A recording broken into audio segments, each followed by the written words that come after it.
বাংলাদেশি যারা ওই দেশে চিকিৎসা নিতে যাচ্ছে, শিক্ষার্থী যারা আছে, বিভিন্ন কাজে ব্যবসার জন্য যাচ্ছে, তাদেরকে রিপাবলিক বাংলা টেলিভিশন যে নামের টেলিভিশনটি আছে, ধরে ধরে তাদের সংবাদকর্মীরা বাংলাদেশিদেরকে হেনস্থা স্বীকার করছে। সে বিষয়ে যদি কোনো মেসেজ দিত।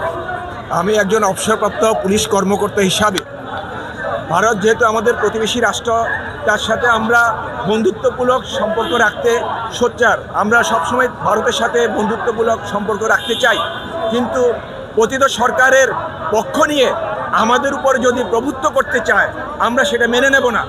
আমরা ভারতের সাথে বন্ধুত্ব সম্পর্ক রাখতে চাই, তার অর্থ এই নয় যে বাংলাদেশ আমাদের উপর আগ্রাসন সৃষ্টি করবে। আর আমাদের এখানে তাদের লোকও আমাদের এখানে কাজ করে, আমাদের লোকজনও ভারতে যায়। এটাই প্রতিবেশী রাষ্ট্রসুলভ আচরণ।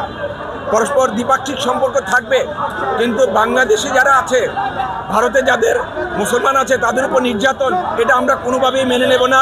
আমরা মোদী সরকারের কাছে জোর দাবি জানাচ্ছি যে আমাদের বাংলাদেশের আভ্যন্তরীণ বিষয় তিনি যেন হস্তক্ষেপ না করেন, এবং আমরা যারা মুসলমান ওখানে অবস্থায় আছি তাদের উপরে যেন নির্যাতন না করেন।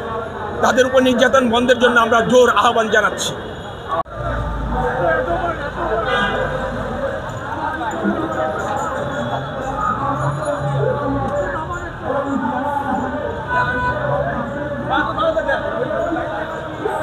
আমরা আমাদের দেশের সার্বভৌমত্বের প্রশ্নে কোনো আপোষ নেই।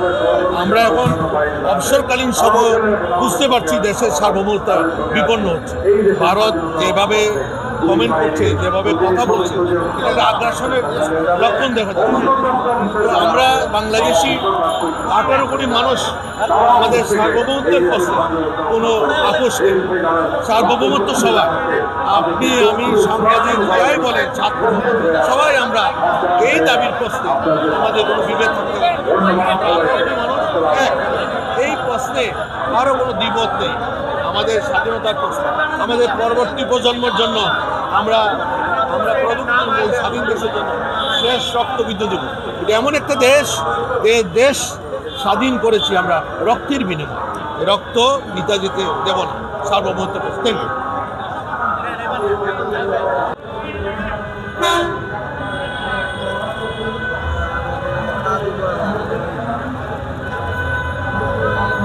ভারতীয় আগ্রাসন যে কোনো মূল্যে রুখে দেবে। দেশের বিরুদ্ধে ষড়যন্ত্র সফল হতে যাওয়া যাবে না। বাংলার মাটি দুর্জয় গাটি, রক্ত 71 সালে দিয়েছি, 24 সালে দিয়েছি, দেশকে স্বাধীন করেছি, এই স্বাধীনতা রাখবো। আগামীর বাংলাদেশ আপনারা কেমন দেখতে চাচ্ছেন? আগামীর বাংলাদেশ স্বাধীনের পরে আগামী বাংলাদেশ কেমন দেখতে চাচ্ছেন? সুন্দর, স্বনির্ভর, সুখী বাংলাদেশ। থাকবে না কোনো ষড়যন্ত্র। ভারতের ভারতীয় আগ্রাসন বাংলাদেশে চলবে না, চলবে না, চলবে না। এটা নেপাল নয়, ভুটান নয়, এটা আমার বাংলাদেশ। এখানে কোনো ভারতীয় বাংলাদেশের আগ্রাসন চলবে না। এই দেশের মানুষ রক্ত দিয়েছে, আবার দেবে।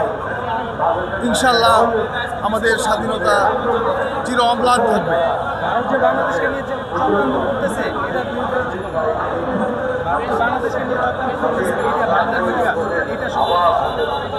এইসব মিথ্যা অপপ্রচার টিকবে না।